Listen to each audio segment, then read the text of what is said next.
नमस्कार मित्रांनो, मी सोहेल शेख चालू करतोय. आज आपण उद्योग भाग 2. काल आपण उद्योग भाग 1 बघितलाय. त्याच्या पुढचा जो उद्योग भाग 2 आहे हा पार्ट आज चालू करणार आहोत. तर आता मी एक इमेज पाठवतोय, ती इमेज जरा चेक करा आणि त्याच्यानुसार आपण पुढचे जे अपडेशन आहे ते आपल्या पुस्तकात पण करून घेतोय. ज्यांच्याकडे पुस्तक नाही त्यांनी पेन पेपर घ्या, जेणेकरून आपण त्याच्यामध्ये अपडेशन करता येईल आपल्याला. तर ती इमेज तुमच्याकडे सेव्ह करून घ्या किंवा ती इमेज मधल्या गोष्टी आहेत ते लिहून घ्या. त्याचा फायदा तुम्हाला परत होणार आहे, कारण त्याच्यावरती आपण स्मॉल मीडियम इंडस्ट्रीचे जे डेफिनेशन्स आहेत ते सध्या बदललेले आहेत आणि त्या बदललेल्या डेफिनेशननुसार आपण ते घेतोय. तर मी सांगतोय, जरी तुमच्याकडे समोर इमेज नसेल, रेकॉर्डिंग ऐकत असाल तरी पण काही टेन्शन घेऊ नका. मी सगळ्या गोष्टी तुम्हाला व्यवस्थित सांगणार आहे.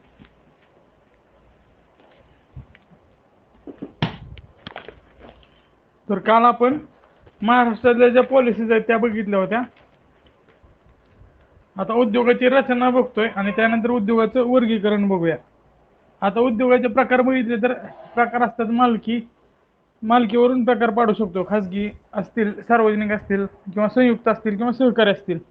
सहकारी कारखाने संयुक्त म्हणजे काय, तर त्याच्यामध्ये गव्हर्नमेंटचे पण शेअर आहेत, म्हणजे IDBI सारखे.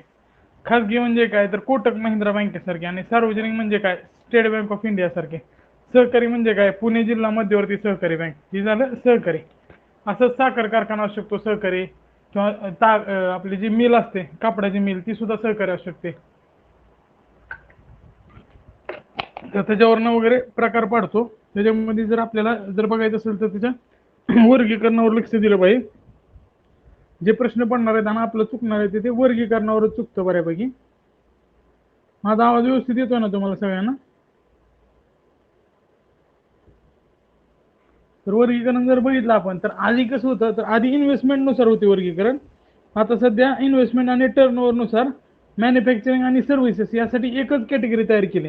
आधी सर्व्हिसेससाठी जी मर्यादा होती ती कमी होती, पण आता मॅन्युफॅक्चरिंग आणि सर्व्हिसेस दोन्हीसाठी एकच लिमिट ठेवलेली आहे. त्यामध्ये मायक्रो, स्मॉल आणि मीडियम जर बघितलं ॲन्युअल टर्नओव्हर, तर इन्व्हेस्टमेंट 1 करोड आणि टर्नओव्हर 5 करोड असेल तर त्याला मायक्रो समजलं जातं.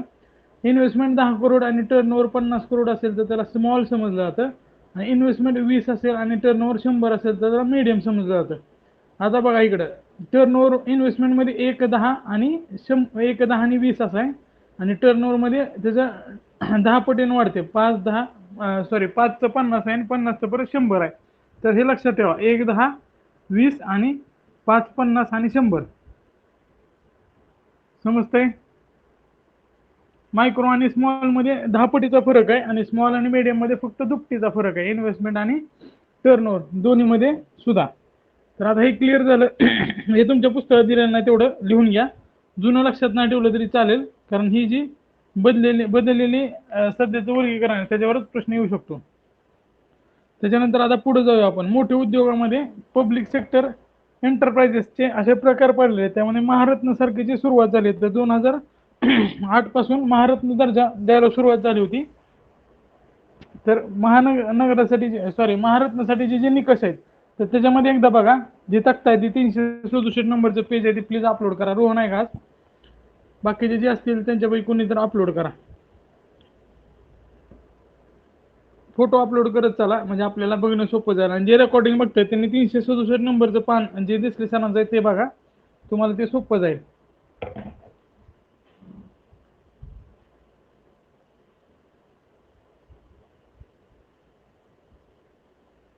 तुमच्याकडे नसेल पेज तर मी स्वतःच अपलोड करतो. 1 मिनिट लक्षात ठेवा. आता मी जसं लिहिलंय तसं एक लिहून घ्या तुम्ही. माझा कॅमेरा एवढा चांगला नसल्यामुळे फोटो क्लिअर येईल का नाही सांगता येणार नाही.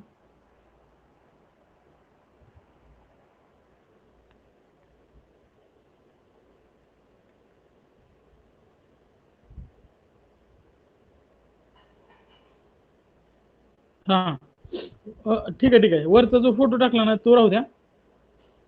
तुमच्यापैकी म्हणजे दोघांनी जरी फोटो टाकला तरी चालेल, ज्याचा लवकर येईल ते बघता येईल. थँक्यू स्नेहल. आता त्याच्यामध्ये बघा, याआधी नवरत्न दर्जा असणे. आता महारत्न होण्यासाठी काय काय, तर ते 25, 15, 5 असं लिहून घ्या वरच्या साईडला. जे 25,000 हे उलाढाल असणार आहे, 15,000 नेटवर्थ म्हणजे त्या कंपनीची किंमत असणार आहे, आणि 5,000 कोटी त्याचा निव्वळ नफा म्हणजे नेट प्रॉफिट असणार आहे. त्यासोबत अजून अटी काय तर याआधी नवरत्न दर्जा असायला पाहिजे, किमान सार्वजनिक भागीदारी त्याची 50% पेक्षा जास्त पाहिजे, शेअर मार्केटवरती लिस्टेड पाहिजे म्हणजे शेअर मार्केटवरती सूचीकृत कंपनी असली पाहिजे, त्याच्यानंतर आंतरराष्ट्रीय त्याचं उपस्थिती म्हणजे इंटरनॅशनल प्रेझेन्स असलं पाहिजे. तर 25, 15, 5 ते लक्षात ठेवा.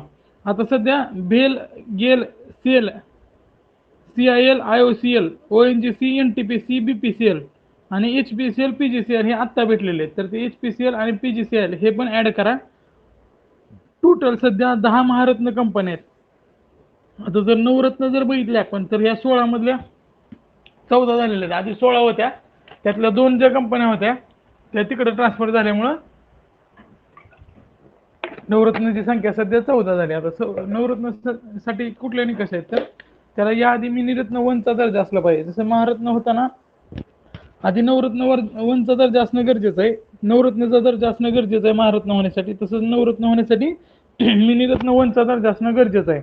आता त्याच्यामध्ये त्यांनी सूत्र दिलंय आणि त्या सूत्रामध्ये 60 पेक्षा जास्त गुण पडले पाहिजेत. आता मार्किंग सिस्टीम कशी आहे तर निव्वळ नफ्याचे निव्वळ किमतीशी प्रमाण म्हणजे नेट प्रॉफिटच्या नेट वर्थची प्रमाण ह्याला 25 गुण दिलेत.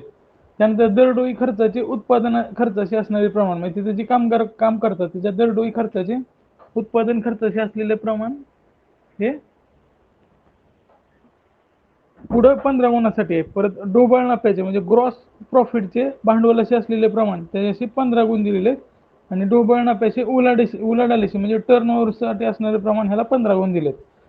आता प्रति शेअर मिळकत म्हणजे ज्याचं आपण प्रत्येक शेअरला काय देतो डिव्हिडंड देतो त्यासाठी 10 गुण आहेत आणि आंतरक्षेत्रीय कामगिरीला 20 गुण आहेत. तर हे लक्षात ठेवू नका, फक्त एवढं लक्षात ठेवा नवरत्नामध्ये अशी मार्किंग सिस्टीम आहे आणि त्यासाठी मिनिरत्न 1 असणं गरजेचं आहे. तर हे कंपन्या पण लक्षात ठेवायची गरज नाही, पण एकदा वाचून घेतलं तर लक्षात राहील. बेल, CCIL म्हणजे container corporation of India limited, engineers India limited, Hindustan aeronautic limited, HPCL तिकडे ट्रान्सफर झाले त्यामुळे त्याला कट मारा. MTNL ही सध्या तोटात असणारी कंपनी आहे. नाल्को जे अल्युमिनियमसाठी काम करते, NBCCL ती बांधकामाचे काम करते, नॅशनल मिनरल डेव्हलपमेंट कॉर्पोरेशन ही खाणी संबंधी आहे, नॅशनल लिग्नाईट कॉर्पोरेशन ही आंध्र प्रदेशमध्ये लिग्नाईटच्या खाणी संबंधी काम करते. ऑइल इंडिया लिमिटेड तुम्हाला माहिती आहे मोठी कंपनी आहे खूप. PFCL म्हणजे power finance corporation limited, PGCL आता वर्ग झाले महारत्नामध्ये. त्यानंतर राष्ट्रीय इस्पात निगम लिमिटेड, आता इस्पात म्हणजे लोखंडासारखीच आहे, सेल सारखी कंपनी आहे. रुरल इलेक्ट्रिफिकेशन कॉर्पोरेशन ह्याची स्थापना 1969 झाली.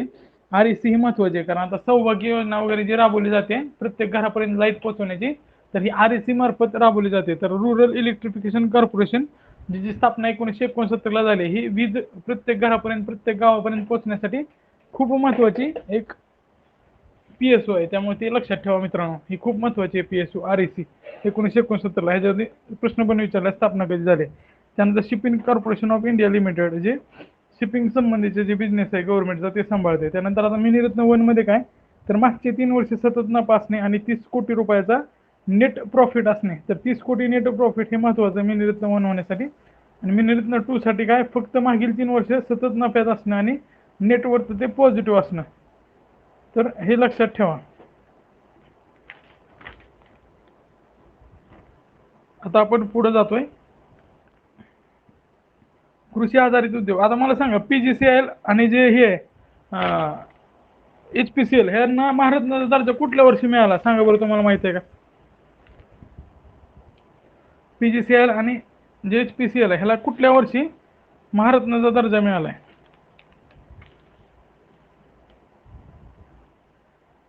एकदा तुमच्या डोळ्याखालनं जाऊ द्या, मग तुमच्या कायम लक्षात राहील. ह्याच्यावर जे प्रश्न विचारू शकतात किंवा ज्या पद्धतीचे प्रश्न आयोग विचारताय तर ते आपण इथं घेतोय, तुम्ही उत्तर द्यायचा प्रयत्न करत जा त्यासोबतच.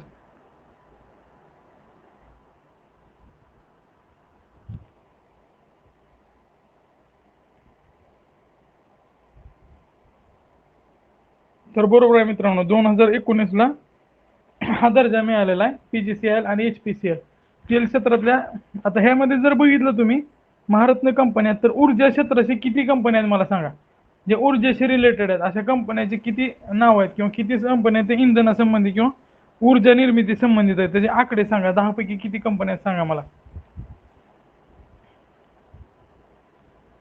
ऊर्जेशी संबंधित, कारण अशा टाईपचे प्रश्न विचारले जातात. ऊर्जा निर्मिती किंवा पॉवर जनरेशन ह्याचा संबंध असणार आहे. पॉवर किंवा इंधन, इंधन किंवा पॉवर. तर बघा फक्त सेल काढायचे आहेत ना, सेल.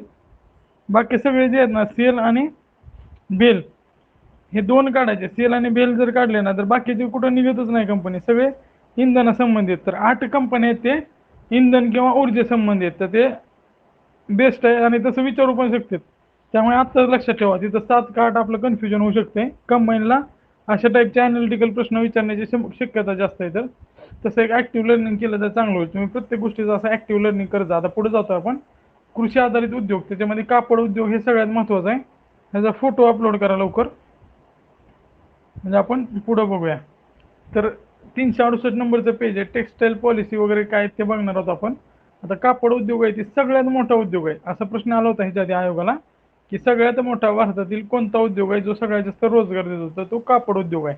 जवळपास 4.5 कोटी लोकांना रोजगार देतो तो, 4.5 कोटी. आणि GDP मध्ये 2% वाटा आहे आणि निर्यातीत 15% वाटा आहे. आता निर्यातीत किती वाटा आहे ह्याचा सुद्धा डायरेक्ट प्रश्न आला होता.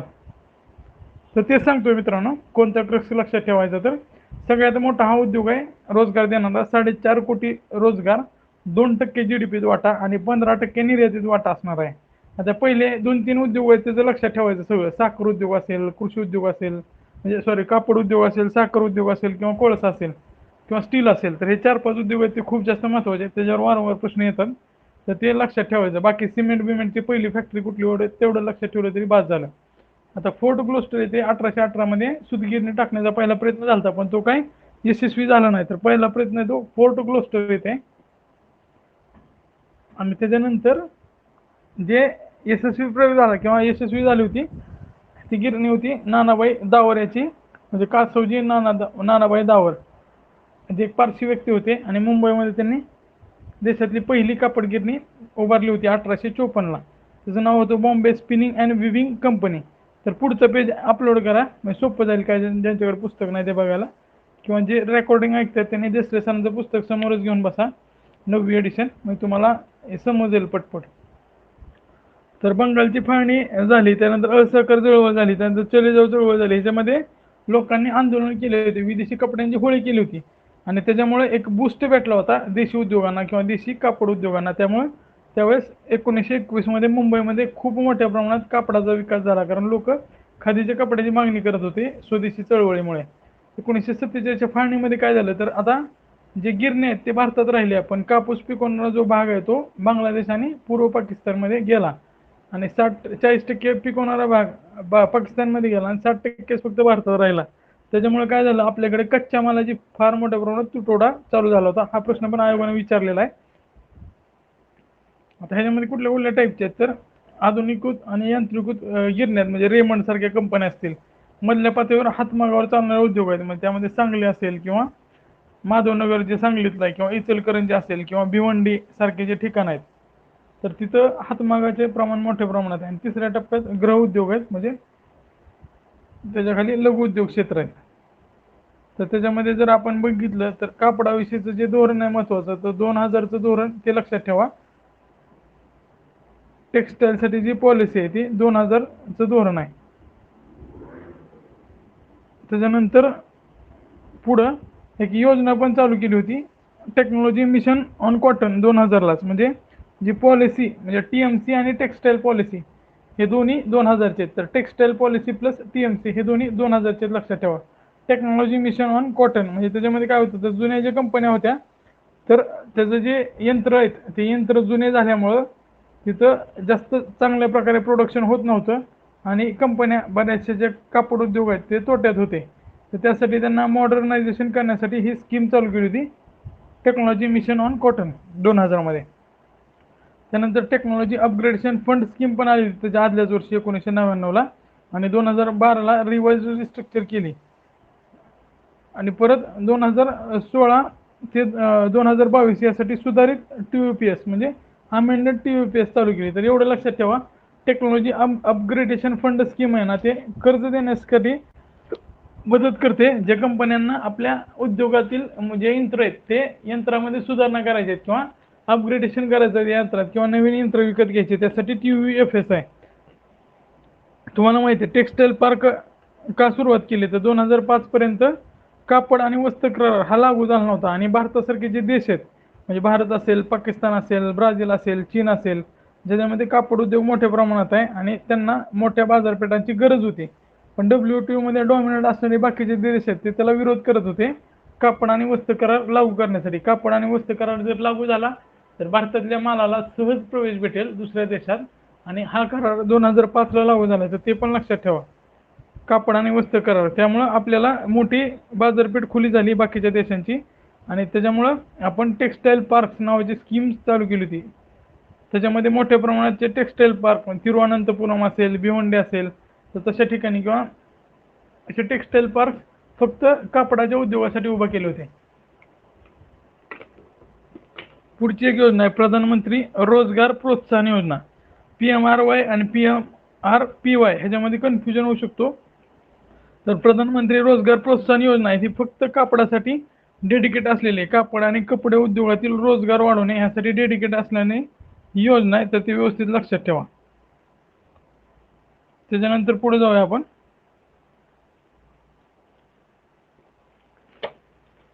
साखर उद्योगाकडे. आता साखर उद्योगामध्ये लक्षात ठेवताना पहिला साखर कारखाना आहे तो मॉर्टन मध्ये झालेला आहे. मॉर्टन शुगर तो सरन बिहारमध्ये. आता साखरेचा जर विचार केला तर आपण सगळ्यात जास्त जगात साखर खाणारे लोक आहेत आणि उत्पादन करणारे पण पहिलेच आहेत. म्हणजे वापर करणारे पण टॉपला आहेत आणि उत्पादन करण्यात पण आपण टॉपला आहेत. जगातील 18.7% जे साखरेचं उत्पादन आहे ते भारतातच होतं. आता साखर उद्योग हा कृषी उत्पादनावर आधारित आहे तुम्हाला माहितच आहे.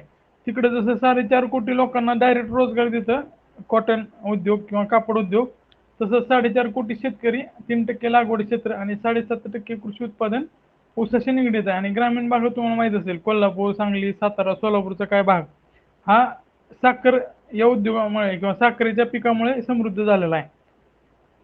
तर पहिला जो होता तो सरन येथे मॉर्टन शुगर होता. तर ह्याचा फोटो जर अपलोड केला तर हां बरं होईल. बघा फोटो अपलोड करा किंवा ज्यांच्याकडे पुस्तक आहे त्यांनी 369 पेज नंबर बघा. तर 369 पेजवर आहे.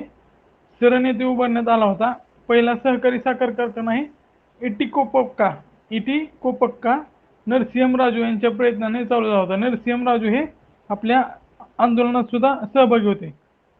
आता माझ्या बुक मधला मी खालच्या गोष्टी टाकणार आहे ज्याच्यामध्ये मी एक्स्ट्रा माहिती लिहिली. माझ्या बुक मध्ये जी माहिती लिहिली ना तर मी टाकतोय ते त्याला मी झूम करून टाकतोय. फक्त तुम्ही पूर्ण फोटो पाठवा कारण माझ्या फोटोमध्ये क्लिअरिटी येणार नाही एवढी. जिथं लिहिलंय तिथं मी टाकतोय.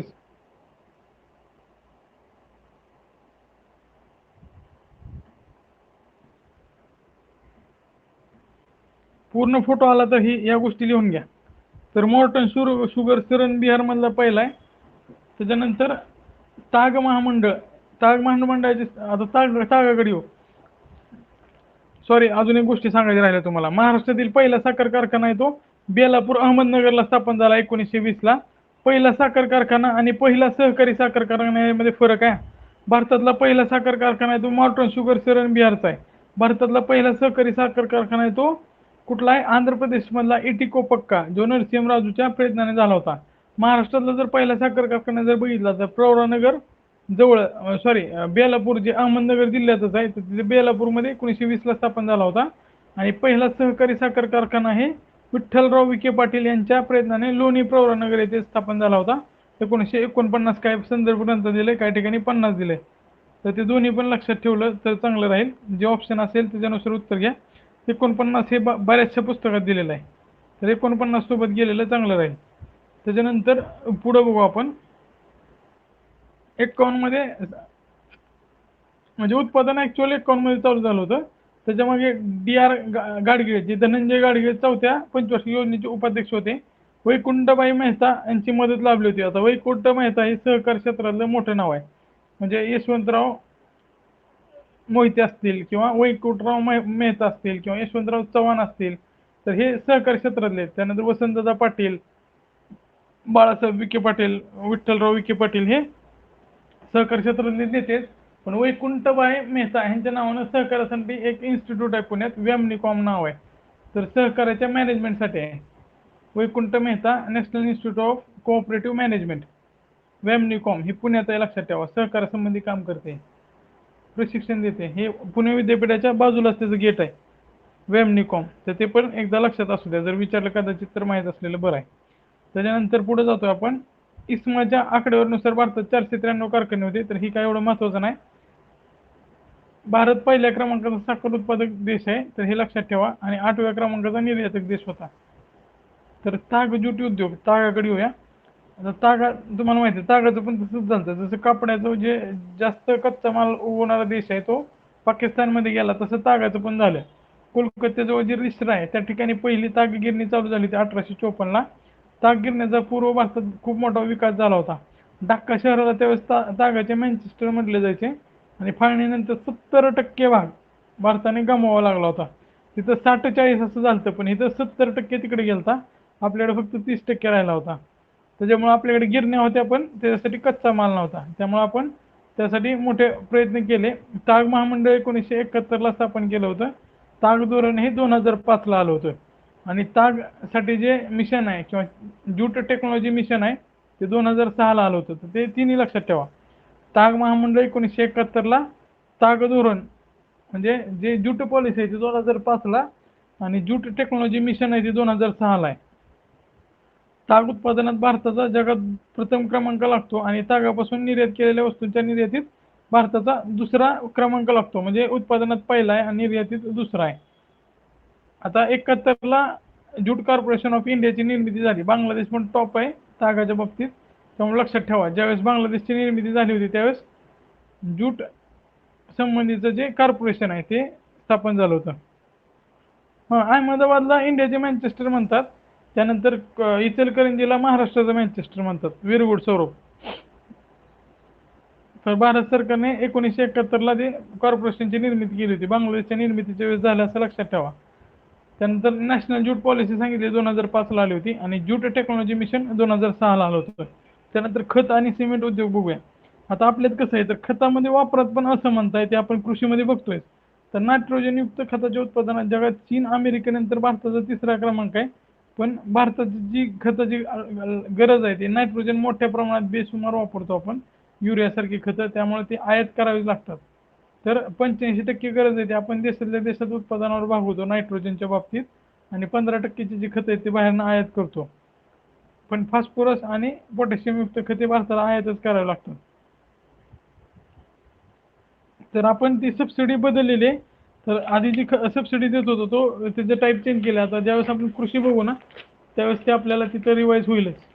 त्यानंतर भारतातला पहिला जो खत कारखाना आहे तो 1904ला राणीपेठ, तामिळनाडूमध्ये उभारला होता. पण भारतातला पहिला मोठा खत कारखाना तो सिंद्रीमध्ये आहे. तर पहिला खत कारखाना हा कुठं आहे, तर राणीपेठमध्ये. त्याच्यानंतर पहिला सिमेंट उद्योग जे आहे ते चेन्नईमध्ये. तर खत लक्षात ठेवा, पहिला राणीपेठमध्ये आणि मोठा खत कारखाना सिंद्री, झारखंड येथे. Fertilizer corporation of India limited 1951ला स्थापन करण्यात आला होता, FCIL. पण 2002ला तो बंद केलेला आहे. FCILचा जो मोठा कारखाना आहे तो, हा बरोबर आहे, न्यूट्रिएंट बेस्ड सबसिडी. ती कशा पद्धतीने दिली जाते, व्हेरी गुड. तर ते सबसिडीचं आपण बघूया, ज्यावेळेस कृषी बघू त्यावेळेस एकदम डिटेलमध्ये सांगायचं तुम्हाला. तर ते राणीपेठमध्ये पहिला खत कारखाना आहे आणि मोठा खत कारखाना सिंद्री, झारखंड येथे, हे लक्षात ठेवा. आणि ते बंद पण पडलाय सिंद्रीचा कारखाना 2002 पासून. त्याचा सिमेंट उद्योगावर येऊया. भारत मद्रास चेन्नई म्हणजे भारतातील मद्रास किंवा चेन्नई येथे 1904 मध्ये सिमेंट कारखान्याची सुरुवात झाली होती. मात्र पहिला मोठा कारखाना हा ICCL, Indian cement company limited म्हणून पोरबंदरला चालू झाला होता. तर पहिला कुठला आहे ते लक्षात ठेवा, मद्रासमध्ये हा पहिला कारखाना सुरू झाला होता. सिमेंट उद्योग आहे ते 2 लाख लोकांना रोजगार पण पुरवते. कारण आपले सध्या इन्फ्रास्ट्रक्चर बांधायची सुरुवात झालेली आहे, इन्फ्रास्ट्रक्चर वाढत आहे आपलं. त्यामुळे सिमेंटला बूमच असणार आहे काही दिवस. तर ते लक्षात ठेवा. त्यानंतर आपण खनिज आणि धातू उद्योग बघतोय. तर खनिज म्हणजे काय, तर खनिज म्हणजे जे असं जमिनीतून उत्खनन करतो आणि त्यापासून प्रॉफिटेबल अमाऊंटमध्ये आपण धातू वेगळा करू शकतो. म्हणजे कुठली जरी माती घेतली तर त्यामध्ये खनिज असणारच आहे, पण ती वेगळा करण्यासाठी जो खर्च आहे तो मिळणाऱ्या धातूपेक्षा कमी पाहिजे खूप, आणि ती प्रॉफिटेबल पाहिजे, त्याला आपण खनिज म्हणतो. तर खनिजामध्ये आपण जर बघितला कायदा, तर खनिज विकास आणि नियमन म्हणजे माइन्स ऍक्ट आहे ते 1957ला आला होता. आणि ते 1957चा जो कायदा आहे तो बदलून खनिज विकास व नियमन अधिनियम 2015 लागू केला. म्हणजे नवीन जो कायदा खनिजासाठी माइन्स ऍक्ट 1957 ऐवजी माइन्स ऍक्ट 2015 लागू झालाय. त्यानंतर बघा 5 मार्च 1993 ला न्यू मिनरल पॉलिसी जाहीर केली होती. मिनरल पॉलिसी कधी जाहीर केली तर 1993 ला जाहीर केली, कारण 1991 ला आपण उदारीकरण स्वीकारलं होतं. पुढचं पेज अपलोड केलं तर चांगलं होईल. पुढचं पेज अपलोड करा प्लीज. तर उदारीकरण स्वीकारल्यामुळं आपल्याला त्याच्यामध्ये बदल करावा लागला. 1993 ला आपण नवीन खनिज धोरण स्वीकारलं. त्याच्यानुसार जे आपण 72-73 मध्ये खनिज क्षेत्राचं राष्ट्रीयकरण केलं होतं. तर 1993च्या धोरणानुसार खनिज उद्योगात खाजगी क्षेत्राला परवानगी दिली, पण पर्यावरण संवर्धनाला महत्त्व देण्यात आलं होतं. पण ऍक्च्युअली जर आपण बघितलं तर गाडगिळ समितीनं सांगितलं होतं खनिज उत्खनन करू नका. कोकणाला सेन्सिटिव्ह दर्जा दिला होता, पण परत कस्तुरंगन समिती नेमली आणि परत सरकारला पाहिजे त्या शिफारसी किंवा पाहिजे ते चेंज असं करून घेतलं. त्याच्यामुळे ते लक्षात ठेवा. त्यानंतर पुढे जातोय आपण. हुड्डा समिती होती जी खाण संबंधी होती. 2008 मध्ये परत नवीन खनिज उद्योग धोरण जाहीर झालं. म्हणजे 1993चं पहिलं खनिज धोरण होतं. त्याच्यानंतर दुसरं जे रिवाइज्ड खनिज धोरण आहे ते 2008 ला हुड्डा समितीच्या ह्याच्यावर होतं. तर हुड्डा कसं लक्षात ठेवायचं तर हरियाणामध्ये पण मोठ्या प्रमाणात रॉक वगैरे सापडतात, तर ते हुड्डा हरियाणाचे. त्यामुळे ते लक्षात ठेवलं तर बघा हुड्डा खान संबंधी आहे. हुड्डा समितीवर प्रश्न येऊ शकतो. त्याच्यानंतर एक योजना चालू केलेली आहे, प्रधानमंत्री खनिज क्षेत्र कल्याण योजना. आता ह्याचा जे उद्देश आहे ते कशासाठी आहे तर जे आजूबाजूला राहणारे लोक आहेत ते खाणकामुळे बाधित होत आहेत, तर त्यांना त्या जिल्ह्यातील लोकांना जिल्हा खनिज प्रतिष्ठान स्थापन करण्यात येईल. तो प्रतिष्ठान काय करेल तर बाधित क्षेत्र आहेत तर त्यांच्या लोकांचं हित त्याच्यामध्ये 10 ते 30% रक्कम जी असेल रॉयल्टीची, म्हणजे सरकारला जी रॉयल्टीची रक्कम भेटणार आहे खाणीसाठी ते 10 ते 30% रक्कम DMF-ला म्हणजे डिस्ट्रिक्ट माइन फाउंडेशनला मिळेल. आणि या रकमेचा वापर करून लोकांच्या कल्याणासाठी DMF अंतर्गत प्रधानमंत्री खान क्षेत्र कल्याण योजना राबवली जाईल. ह्याच्यामध्ये विकास योजना पण असतील आणि वेलफेअर योजना पण असतील.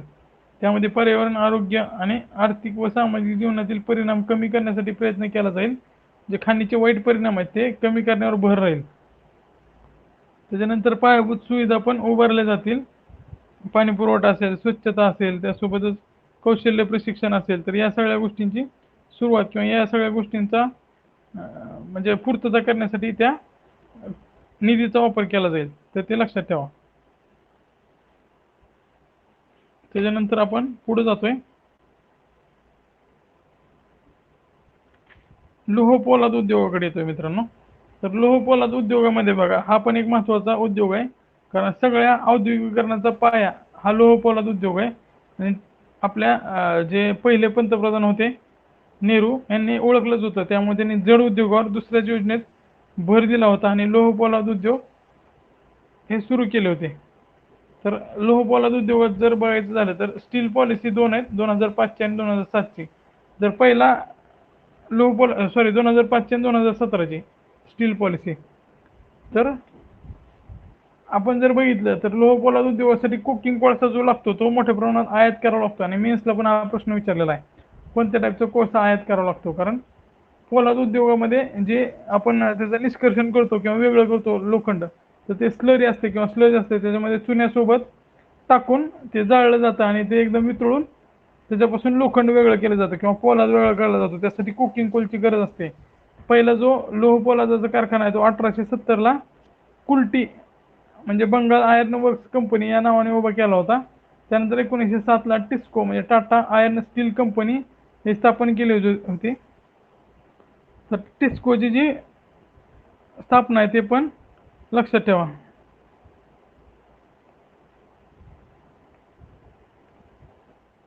टिस्कोची स्थापना 1907ची आणि इस्कोची स्थापना 1919ला आहे.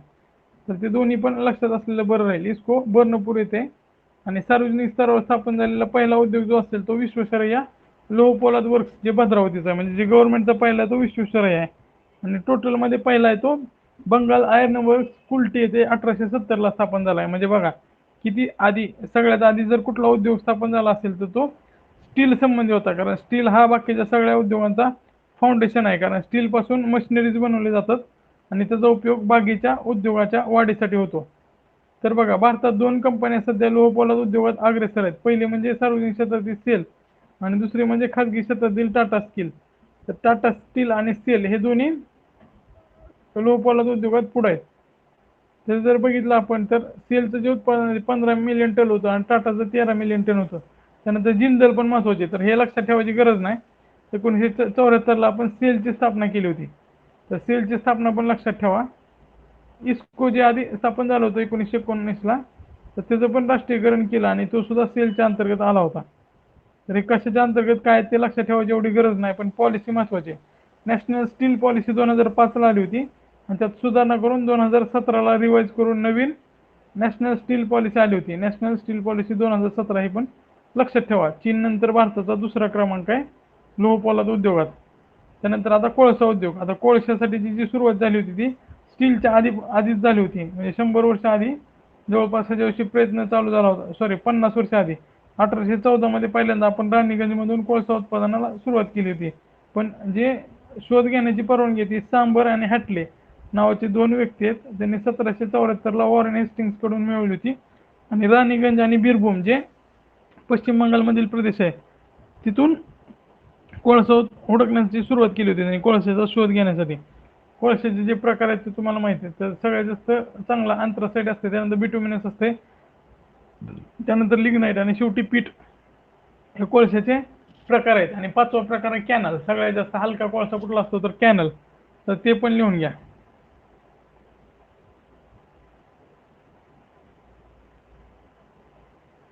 समजते? पुढे जातोय आता. कोळशाचे प्रकार 2 प्रदेशात विभाजन केलं जातं. तर गोंडवाना कोळसा प्रदेश आणि इतर कोळसा प्रदेश. आता गोंडवाना जो प्रदेश आहे त्यात 98% कोळसा गोंडवाना, टोटल जो कोळसा सापडतो आपल्याला त्यातला 98% गोंडवानामध्ये सापडतो. आता गोंडवाना प्रदेश कुठला आहे तर छत्तीसगडचा काही भाग, मध्य प्रदेशचा काही भाग महाराष्ट्राच्या गडचिरोली च्या पट्ट्यातला म्हणजे गोंदिया, गडचिरोली, भंडारा असेल. त्याच्यानंतर इकडं जर गेला आपण तर झारखंडचा काही भाग येऊ शकतो त्यामध्ये. तर हा गोंडवानाचा भाग आहे. तिथं टोटल कोळशाच्या जवळपास 98% कोळसा तिथं सापडतो आणि बाकीचा जो कोळसा आहे तो शोण, दामोदर, गोदावरी, वर्धा या प्रदेशात म्हणजे वेस्ट बेंगॉल सारखे जे जिल्हे राज्य त्यामध्ये सापडतो. तर ते लक्षात ठेवणं महत्वाचं आहे. 98% कोळसा हा गोंडवानामध्ये सापडतो. आता इतर कोळसा प्रदेश फक्त 2% आहे. आता कोळशाचं जे राष्ट्रीयकरण केलं ते 2 टप्प्यात केलं. त्यामध्ये मी तुम्हाला आधी सांगितलं की 1971-72 मध्ये पहिल्यांदा केलं. त्यामध्ये कुकिंग कोळसा जो स्टीलसाठी लागतो तो चांगल्या क्वालिटीचा असतो, तो कुकिंग कोळसा राष्ट्रीयकरण केला. आणि त्यानंतर दुसरा टप्पा तो 71-72 नंतर दुसरा टप्पा आहे 73-74 नॉन कुकिंग कोळसा. त्याच्यानुसार नॉन कुकिंग कोळशाचे जे खाणे आहेत त्याचं राष्ट्रीयकरण केलं. आणि 1993च्या पॉलिसीनं ह्याचं उलटं फिरवलं, कारण 91ला आपण आर्थिक उदारीकरण स्वीकारलं होतं. त्यामुळे 71-72 आणि 73-74ला जे राष्ट्रीयकरण केलेले कोळसा उद्योग आहेत ते परत खाजगी क्षेत्राला खुले केले. तर ते 1993 नंतर ती प्रोसेस चालू झाली, हे लक्षात ठेवा. इथपर्यंत समजलं सगळ्यांना? काय प्रॉब्लेम आहे का? काय प्रॉब्लेम असेल तर सांगा. आता मी प्रश्न विचारतो तुम्हाला एक, त्याचं उत्तर द्या फक्त. तर नॅशनल मिशन ऑन कॉटन किंवा टेक्सटाईल मिशन ऑन कॉटन हे कधी चालू झालं होतं? टीएमसी कधी चालू झालं होतं? Sorry, technology mission on cotton कधी चालू झालं होतं? टेक्नॉलॉजी मिशन ऑन कॉटन आणि टेक्सटाईल पॉलिसी दोन्ही कधी चालू झाले ते सांगा. टेक्नॉलॉजी मिशन ऑन कॉटन आणि टेक्सटाईल पॉलिसी हे दोन्ही कधी चालू झाले होते? 2000ला. ज्यूट टेक्नॉलॉजी मिशन कधी चालू झाली होती? जेटीएम कधी चालू झालं होतं? पॉलिसी आणि mission technology mission on cotton हे दोन्ही 2000चेच आहेत. आता जेटीएम सांगा. जेटीएम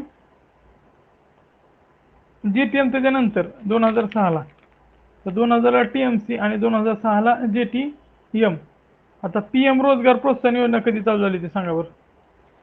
पीएम रोजगार प्रोत्साहन योजना कधी चालू झाली ती आणि कशासाठी आहे ते पण सांगा, एका शब्दात सांगा.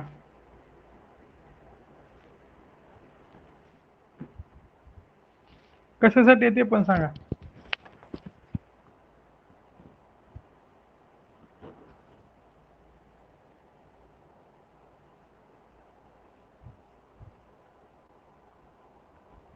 कुठल्या उद्योगात एम्प्लॉयमेंटसाठी? स्पेसिफिक सांगा उत्तर.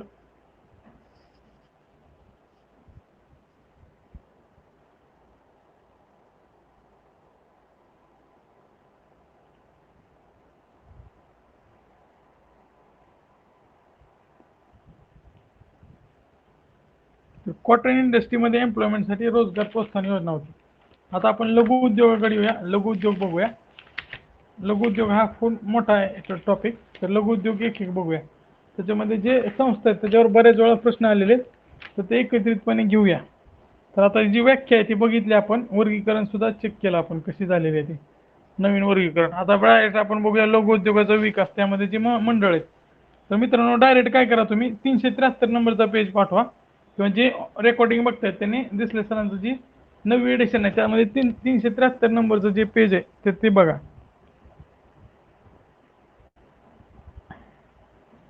ह्याच्यावर सगळ्यात जास्त प्रश्न विचारले जातात राज्यसेवा मेन्सला किंवा STI मेन्सला. मेन्सचा पार्ट आहे हा. जास्त करून तिथं प्रश्न येतात.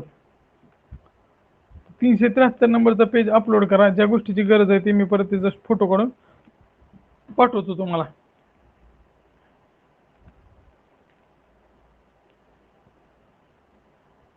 तर आपण जर बघितलं तर सिडो जी होती तर सिडोचं लॉंग फॉर्म काय तर स्मॉल इंडस्ट्रीज डेव्हलपमेंट ऑर्गनायझेशन. त्याची स्थापना 1954 झाली होती आणि ह्याचं काम आहे लघु व्यवसायाच्या विकासासाठी सहभाग घेणं आणि निर्यातीस प्रोत्साहन देणं. तर तांत्रिक विकास आणि निर्यात. तर तिथं सिडोच्या तिथंच लिहा. ज्यावेळेस खाली फोटोमध्ये दिलंय बघा सिडो तर तिथंच ते लिहून घ्या. त्याच्या आधी मी एक वाक्य सांगतो तर ते लक्षात ठेवा. रेशमा हाताने सूत कातते असं लिहून घ्या. रेशमा हाताने सूत कातते. रेशमा हाताने सूत कातते असं लांब लिहून घ्या. रेशमा लिहा त्याच्यानंतर हाताने लिहा परत सूत लिहा आणि परत कातते असं लिहा. कातते. रेशमा हाताने सूत कातते.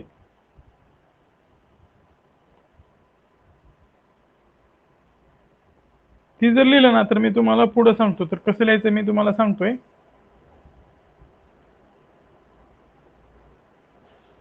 आता पुढचं घेऊ नका कारण पुढचं घेतलं तर कन्फ्युजन होईल. कारण मी बाकीचं सांगितलं तुम्हाला फोटो पाठवतोय पण सगळंच एकत्र घेऊ नका.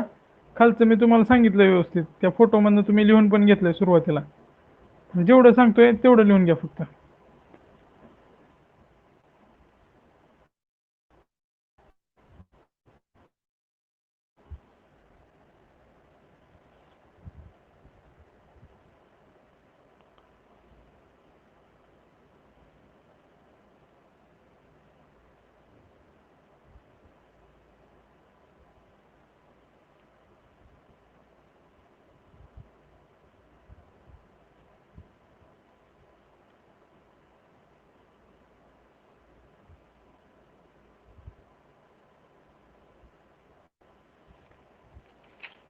तर बघा रेशमा म्हणजे काय रेशीम उद्योगासाठीचा जो बोर्ड आहे तो 1949चा आहे. त्याच्यानंतर जो पुढचा जो बोर्ड आहे हाताने हातमाग बोर्ड आहे ते 1952चा आहे. सूत कातते म्हणजे सुती खादी व ग्राम उद्योग जे मंडळ आहे. सुती म्हणजे काय तर खादी आणि ग्राम उद्योग. सुती म्हणजे खादी ना तर सुतीला सूत लिहिलंय मी तर ते 1953ला आहे. त्याचं पुरत खादी KVIC मध्ये रूपांतर झालंय. तर ते KVIC आपण डिटेलमध्ये बघणार आहोत पुढं. KVIC म्हणजे काय तर तिथं जर शॉर्टमध्येच लिहून घ्या. KVIC शॉर्टमध्ये लिहा म्हणजे तुम्हाला ते सोपं जाईल. Khadi and village industries corporation आहे. त्याला खादी आणि ग्रामोद्योग मंडळ म्हणतो आपण. 1953ला स्थापन झालेलं आहे. तर त्याची 1957 मध्ये पुनर्रचना केली KVIC म्हणून. जसं मी इमेजमध्ये टाकले तसं लिहून घ्या. काततेला कथिया लिहा. कथिया आणि सिडो या दोन्हीचं 1954ला स्थापनाच आहे. सिडोचं काम आहे निर्यात आणि संशोधन. त्यानंतर पुढे लिहा NSIC वेगळं आहे त्याला कुठली ट्रिक नाही. NSIC 1955 NSIC 1955 तर NSICचं काम आहे विपणन करणे म्हणजे काय मार्केटिंग करणे आणि तंत्रज्ञान यंत्र विपणन आणि यंत्र हे दोन्ही गोष्टी लिहून घ्या. वारंवार जो प्रश्न येतो तो त्याच्यावरच येतो. अख्खा जर हे वरचं टॉपिक आहे तर ते टॉपिकच इथं कव्हर होऊन जाईल. बाकीचं काय तुम्हाला एक्स्ट्रा काय सांगायची गरज नाही. एवढंच महत्त्वाचं आहे. ह्याच्या बाहेरचं काय प्रश्न येणार नाही. KVICची स्थापना बघितली आपण 1957ला झाली. तसं मेस्मे बोर्ड आहे ते 2000ला स्थापन झालाय. काम लक्षात घेतले. कथियाचं काम काय क्वायरला प्रमोशन करणं. सिडोचं काम आहे निर्यात आणि संशोधन. NSICचं काम आहे विपणन आणि तंत्रज्ञान आणि यंत्र पुरवणे. विपणन आणि यंत्र हे दोन्ही लक्षात ठेवलं तरी मोर दॅन इनफ आहे.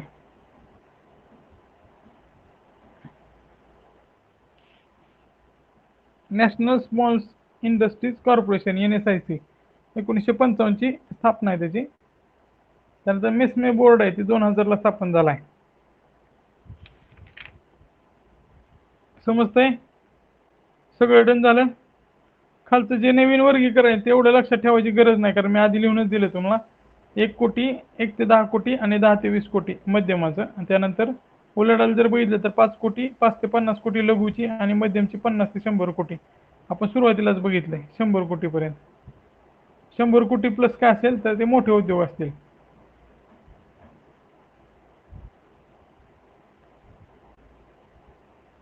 समजतंय?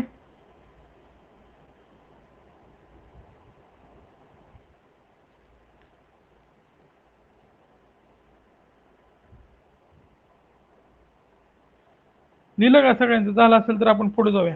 जिल्हा उद्योग केंद्रामध्ये पण सांगितलं होतं 77च्या औद्योगिक धोरणानुसार 1 मे 1978ला जिल्हा उद्योग केंद्राची स्थापना झाली होती. त्याच्या अंतर्गत 4 महत्वाच्या स्कीम राबवल्या जातात. त्यामध्ये प्रधानमंत्री एम्प्लॉयमेंट जनरेशन प्रोग्राम जो 2008ला चालू झाला होता. त्यानंतर इंडस्ट्रियल प्रमोशन सबसिडी स्कीम, तर ह्याच्यामध्ये सबसिडी दिली जाते. त्यानंतर रिवाइज्ड सीड मनी स्कीम, ह्याच्यामध्ये 25 लाखापर्यंतच्या स्वस्तात कर्ज दिलं जातं, जे प्रकल्प खर्चाच्या 75% असेल. बघा, रिवाइज्ड सीड मनी स्कीम आहे ना, ते 25 लाखापर्यंतच्या उद्योगांना स्वस्तात कर्ज दिलं जातं. ते कर्ज असेल ते टोटल प्रकल्पाच्या 75% असतं रिवाइज्ड सीड मनी स्कीममध्ये. त्यानंतर नाबार्ड मार्जिन मनी स्कीम आहे, ही सुद्धा जिल्हा उद्योग केंद्रामार्फतच राबवली जाते. आता पुढे लघु उद्योगासंबंधीच्या समित्या बघूया. लघु उद्योगासंबंधीच्या समित्या, तर या समित्या महत्वाच्या आहेत. राज्यसेवा मेन्सला खूप जास्त महत्वाचे ते. राज्यसेवा मेन्सला खूप जास्त महत्वाचे आहेत. तर त्याच्या काय काय थोड्या गोष्टी आहेत तर ते लक्षात घ्या. जर तुम्हाला न समजलं नाही तर डबलदा ऐका हे, कारण हे खूप जास्त महत्वाचं आहे. ह्याच्यावर खूप जास्त कॉन्सन्ट्रेशन प्रश्न विचारलेले आहेत. दरवर्षी ह्याच्यावर वारंवार प्रश्न विचारलेले आहेत, त्यामुळे ते लक्षात ठेवा.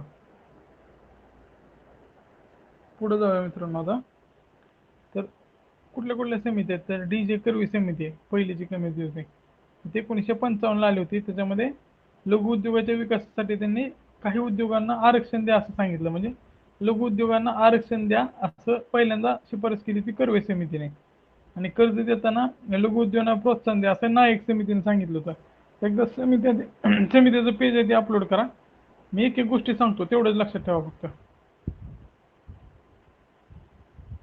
एक एक गोष्टी सांगतोय तेवढं लक्षात ठेवा. आणि मी माझा फोटो आहे पुस्तकातला ते पाठवतोय, तर तेवढं जरी लक्षात ठेवलं एक एक वाक्य त्या समित्याबद्दलचे आणि त्याचं इयर, तर ते मोर दॅन इनफ होईल.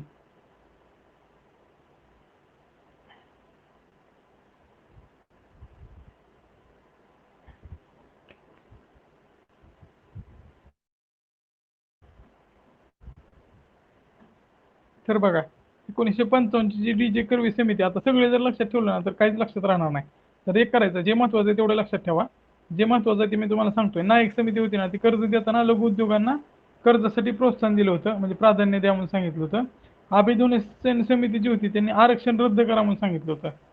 तर आरक्षण द्या ह्याच्यावर एक प्रश्न आपण बघितला होता, तो कर्वे समितीच्या शिफारसीनुसार आणि 56च्या धोरणानंतर आला होता. कालच कुणी तर प्रश्न टाकला होता. तर ती कर्वे समितीचा इन्फरन्स होता, मी काल तुम्हाला सांगितलं पण होतं.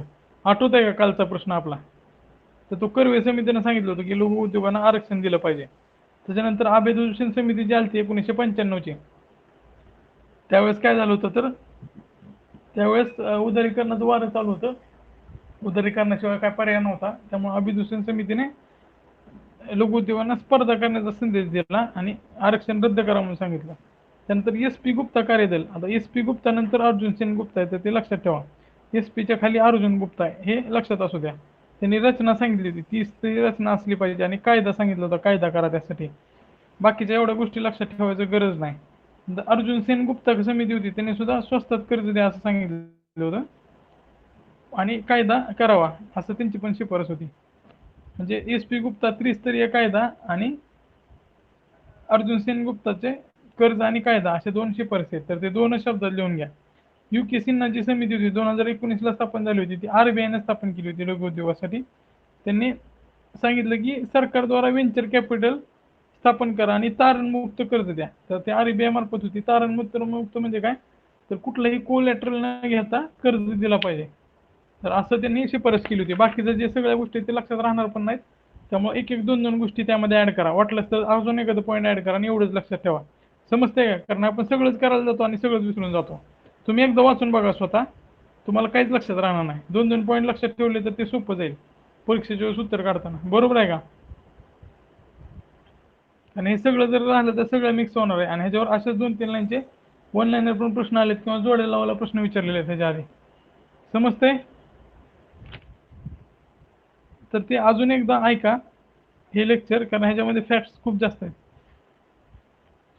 त्याच्यानंतर आपण पुढे जातोय. ज्यावेळेस लघु उद्योग धोरण आलं म्हणजे आपलं जे न्यू इकॉनॉमिक पॉलिसी आली होती 1991 ला, त्याच वेळेस कुठली तारीख आहे सांगा? इकॉनॉमिक पॉलिसीची तारीख खूप जास्त महत्त्वाची आहे. सांगा न्यू इकॉनॉमिक पॉलिसीची तारीख कुठली होती? ती तारखेसहित सांगा, तारीख, महिना. तर त्याच्या 2-3 महिन्यानंतर 7 ऑगस्टला पुढच्याच महिन्यात हे 1991 ला लघु उद्योगासाठीची पॉलिसी आली. बरोबर आहे.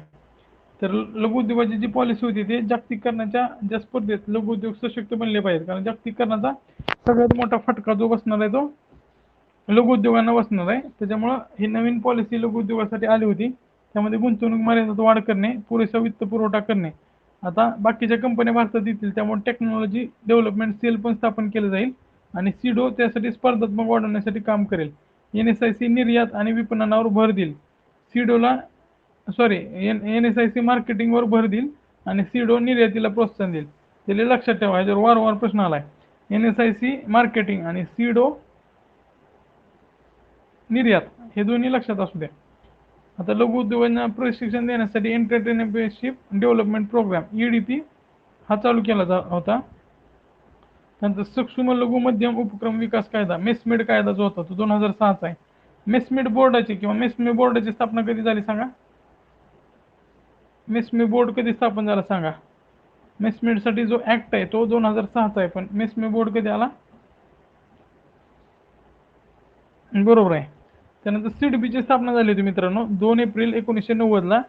सिडबीनं जे काम होतं ते सिडबीचं फोकस होतं ते मायक्रो, स्मॉल आणि मीडियम उपक्रमासाठी सगळ्या गरजा पूर्ण करणे. सिडबीची स्थापना 2 एप्रिल 1990 ला आहे.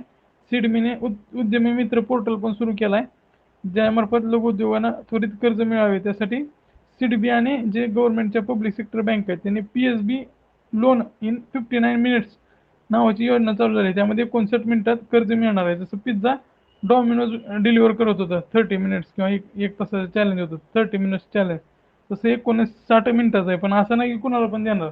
ते सिबिल स्कोअर किंवा त्यांचे उलाढाल किंवा त्यांचं असणारं ताकद ते बघूनच दिलं जाईल, अशी ही स्कीम आहे. त्यानंतर मुद्रा आता स्थापन केली 2015 ला. ती सिडबीची सबसिडरी किंवा सिडबीची उपकंपनी म्हणून स्थापन केली. ही रिफायनान्स असणारी कंपनी आहे जी सूक्ष्म उपक्रमांना रिफायनान्सिंग करते. मुद्रा मार्फत कुठली योजना चालू झाली सांगा? 2014 ला, 2015 ला कुठली योजना आली मुद्रा अंतर्गत चालू झाली? फास्ट सांगा.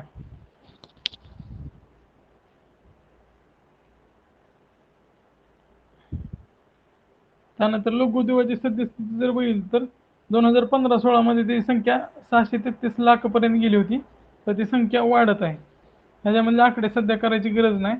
इकॉनॉमिक पाहणीमधले आकडे मी सांगेन किंवा नवीन येणारी जी पुस्तकं आहेत त्यातल्या गोष्टी करणं संयुक्तिक राहील. फक्त वाढत गेली एवढं लक्षात ठेवा. जवळपास 6 कोटीपेक्षा जास्त लघु उद्योग आहे आणि 11 कोटी लोकांना रोजगार पुरवायचं काम लघु उद्योग करतात.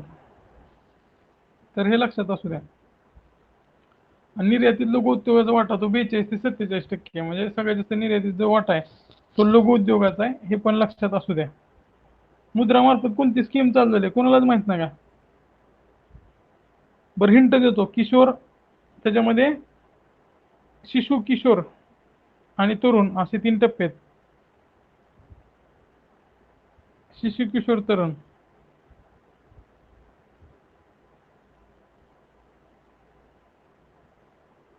PMMY बरोबर आहे. प्रधानमंत्री मुद्रा योजना.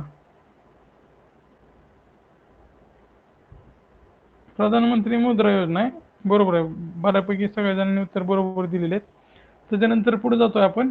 लघु उद्योगांना कुठल्या कुठल्या सवलती दिल्या जातात? तर क्रेडिट गॅरंटी स्कीम चालू आली होती 2000 ला. त्यामध्ये क्रेडिट गॅरंटी स्कीम मध्ये काय आहे तर तार नवीन म्हणजे विदाउट कोलॅटरलचं कर्ज दिलं जाईल. ISO प्रमाणीकरण असेल त्याच्या 75% किंवा 75,000 रुपयाची रक्कम सुद्धा दिली जाते. त्यानंतर परदेशी व्यापार बाजारात प्रदर्शनात सहभागी जर घेतला तर प्रदर्शन खर्चाच्या 20% आणि प्रवासाच्या 75% रक्कम सबसिडी म्हणून दिली जाते. लघुउद्योग स्थापन करण्यासाठी कुठलाही परवाना घेण्याची गरज नाही. महत्त्वाचं आहे मित्रांनो. नोंदणी पण सक्तीची नाही. फक्त जर योजना कुठला लाभ घ्यायचे असतील तर नोंदणी गरजेची आहे. म्हणजे नॉर्मल तुम्ही लघुउद्योग चालू केला, लोणची पापड काय असेल तर त्यासाठी नोंदणी करायची पण गरज नाही. फक्त जर तुम्हाला लाभ घ्यायचा असेल कुठल्या सरकारी योजनेचा तर मग नोंदणीची गरज आहे. आता पुढच्या पेजवर बघा मित्रांनो, त्याच्यामध्ये लघुउद्योगाच्या काही ठळक योजना आहेत. तो पेज अपलोड केला तर बरं होईल.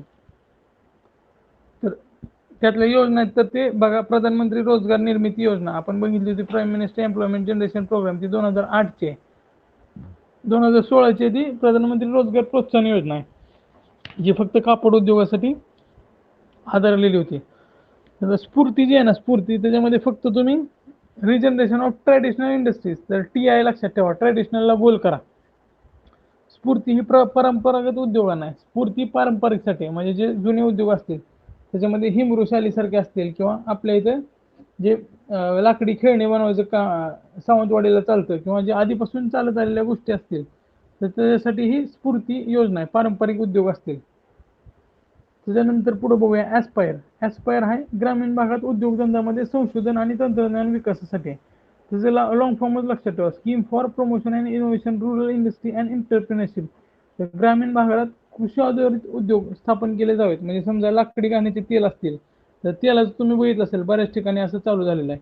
त्यानंतर आंब्यासाठीचं जे पल्प असेल किंवा जे छोटे छोटे उद्योग आहेत तर आता जर बघितलं आपण तर कुठले कुठले उद्योग गावात स्थापन करू शकतात. तर जे गुळ बनवण्याचे सुटे हे असतील, गुळ बनवण्याला काय म्हणतात ते आता मला नाव लक्षात येणं गेले.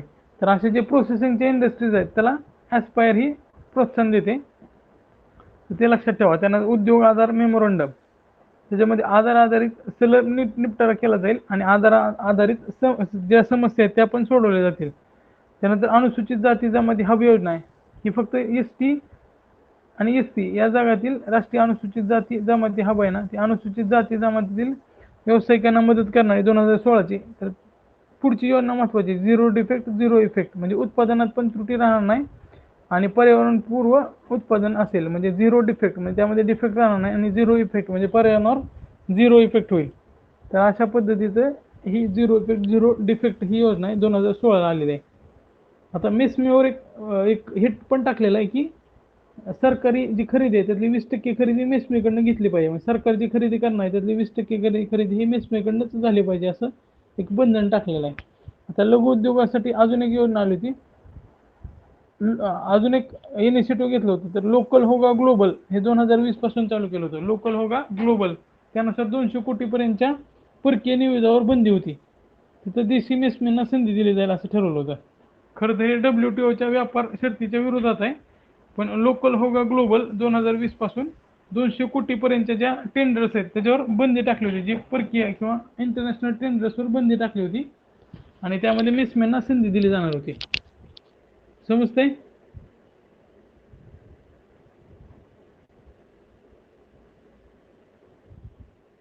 त्यानंतर पुढे बघू लघु उद्योगाच्या समस्या. आता हे तर काय बोलवच्चनच आहे.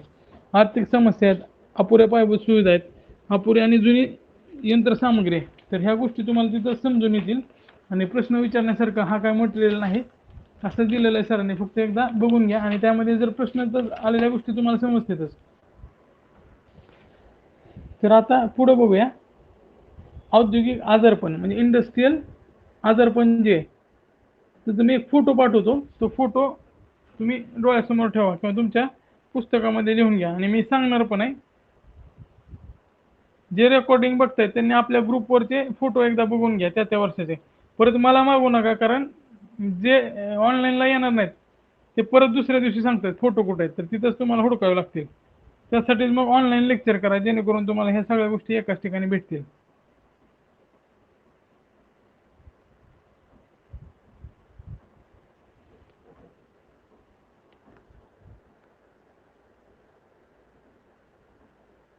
तर बघा ह्याच्यामध्ये सिका जी आहे ती सिका 1985ला स्थापन झाली होती.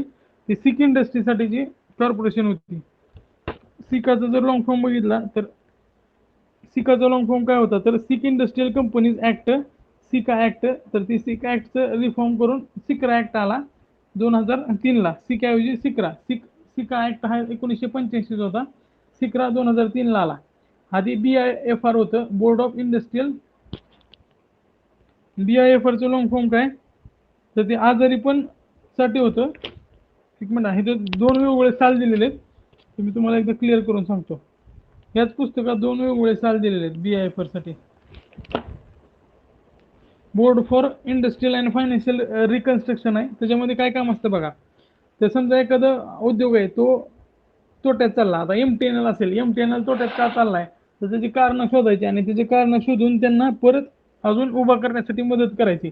त्यासाठी हे BIFR काम करतं. आणि सिका कशासाठी काम करतं तर जे बुडणारे उद्योग आहेत किंवा दिवाळखोरीत जातात तर त्याच्याविषयीचे जे निकष आहेत त्या निकषासाठी सिका आणि सिक्रा कायदा आहे.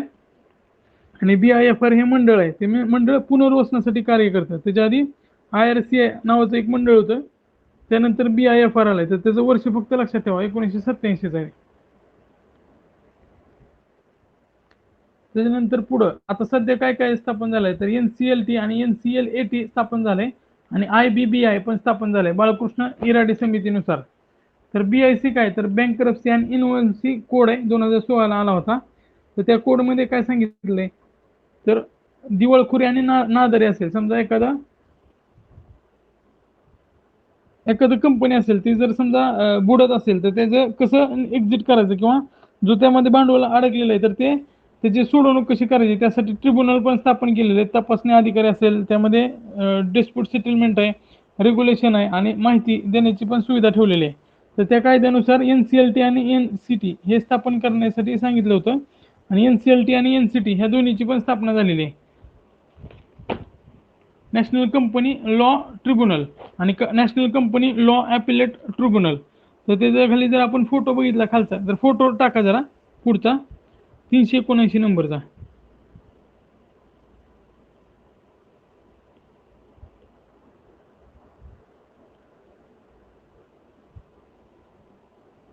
पुढचा फोटो टाका. तर त्याच्यामध्ये दिवाळखोरी आणि नादारी निग्रहासाठी ह्याच्यामध्ये सांगितलं बघा की नादारीचा 180 दिवसाच्या आत निपटारा केला जावा असं सांगितलंय. पण ते करेक्शन करून लिहा, त्यात मॅक्झिमम 330 दिवसाचा वेळ दिला जाईल असं सांगितलंय. म्हणजे या पुस्तकात दिलेलं नाही तर तेवढं लिहून घ्या. मॅक्झिमम 330 दिवस म्हणजे दिवाळखोरी नादारीचं जो प्रकरण आहे ते 180 दिवसात मिटवलं पाहिजे. पण जास्तीत जास्त ते 330 दिवसापर्यंत वाढवता येईल, त्यापेक्षा जास्त वाढवता येणार नाही असं त्या कायद्याचं सांगितलेलं आहे. दिवाळखोरीचा जो कायदा आहे बँकरप्सी अँड इन्सॉल्व्हन्सी कोड. तर ह्याच्यामध्ये कसं होतं तर दिवाळखोरी कंपनी आधी DRT आणि NCLT कडे जाईल. त्याच्यानंतर आता पुढं ज्यावेळेस ह्याच्यावर निकाल होईल पहिल्या दिवशी आणि पुढं COC म्हणजे कमिटी ऑफ क्रेडिटर्स म्हणून असेल. म्हणजे समजा आता DRT NCLT असेल तर DRT काय करेल तर कमिटी ऑफ क्रेडिटर्स स्थापन करा. आता सोपं उदाहरण सांगतो, MTNL कंपनी आहे ती दिवाळखोरी चालली किंवा BSNL समजा, BSNL सोपी आहे. तर BSNL दिवाळखोरी चालली तर ते DRT किंवा NCLT कडे अर्ज करेल. आता समजा BSNL मध्ये झुनझुनवाला सारखे शेअर गुंतवणारे लोक आहेत तर त्यांनी मोठ्या प्रमाणात त्यामध्ये शेअर गुंतवलेले BSNL मध्ये किंवा टाटाने पण BSNL मध्ये शेअर गुंतवलेले असं समजा. तर जे क्रेडिटर आहेत मोठे त्यांची कमिटी तयार केली जाईल COC. आता सेटलमेंटचा प्रयत्न केला जाईल, पुनर्रचना करायची का त्याचं लिक्विडेशन करायचं, त्यासाठी 180 दिवस दिले जातील. आणि त्याच्यावर जे निकाल आहे ते नॅशनल कंपनी लॉ ॲपिलेट ट्रिब्युनलकडे जाईल. म्हणजे NCLT कडे आधी जाणार प्रकरण, त्याच्यानंतर NCLAT कडे जाणार म्हणजे डेबिट रिकव्हरी ट्रिब्युनल आणि परत DRAT किंवा डेबिट रिकव्हरी ॲपिलेट ट्रिब्युनल या दोन्हीपैकी कुठेतरी जाणार आहे. समजतंय. सुरुवातीला DRT किंवा NCLT कडे जाईल पहिल्या दिवशी आणि ज्यांनी त्याच्यामध्ये गुंतवणूक केली त्यांची एक कमिटी स्थापन केली जाईल आणि या कंपनीचं काय करायचं त्याचा निर्णय ते COC घेईल. जर COC आणि कंपनीमध्ये जर काय तडजोड झाली नाही तर मग पुढं त्याच्यावर अपील केली जाईल. जर DRT मध्ये गेले असतील ते तर DRAT म्हणजे डेबिट रिकव्हरी ट्रिब्युनल आहे त्याच्यामध्ये जर टाकले असेल तर डेबिट रिकव्हरी ॲपिलेट ट्रिब्युनलकडे जाईल ती केस अपिलासाठी. आणि NCLT कडे जर गेली असेल तर ती NCLAT कडे जाईल आणि सगळ्या गोष्टीचा जो निवाडा आहे तो मॅक्झिमम 330 दिवसाच्या आत केला पाहिजे असं बंधन पण आहे. तर समजलंय. ह्यातल्या बाकीच्या गोष्टी फक्त लक्षात ठेवू नका कारण गोल गोल फिरतंय काहीच लक्षात राहत नाही. तर ही प्रोसेस कशी आहे तेवढं लक्षात ठेवा. आणि IIBI किंवा इन्सॉल्वन्सी बँकरप्सी बोर्ड ऑफ इंडिया हे एक महत्वाचं आहे, 2016ला स्थापन झाले. आणि बँकरप्सी इन्सॉल्वन्सी कोड हे 2016चं, हे पण महत्वाचं आहे कारण ह्याच्याने सिस्टीम बदलली सगळी. तर हे चॅप्टर इथं संपतंय, आपण इथं थांबूया. आता उद्या आपला शेड्यूलनुसार चॅप्टर घेऊया. आता आपण पंचवार्षिक योजना पण करतोय पूर्ण, तर टप्प्याटप्प्यानं पुढे जाऊया आपण. 180 दिवसात त्याचा निकाल लागला पाहिजे असं सांगितलेलं आहे ह्या जे नादारीचा आहे, पण मॅक्झिमम 330 दिवस दिले जातील. टोटल 330 दिवसात त्याचा निपटारा झाला पाहिजे असं बँकरप्सी अँड इन्सॉल्वन्सी कोड असं म्हणतंय 2016चं. चालतंय, आपण थांबूया मित्रांनो. सगळ्यांना गुड नाईट. पुढचा अभ्यास तुमचा चालू ठेवा आणि आपण फास्ट कव्हर करूया, ज्याचा तुम्हाला ह्याचा फायदा होईल, कंबाईनला फायदा होईल. तुमचा स्वतःचा अभ्यास चालू ठेवा. उद्या आपण ॲग्रिकल्चर घेऊया आणि त्याच्यानंतर पंचवार्षिक योजना घेऊया, चालेल? उद्या ॲग्री घेऊया, त्याच्यानंतर पंचवार्षिक योजना चालू करूया. थांबूया आता. थँक्यू.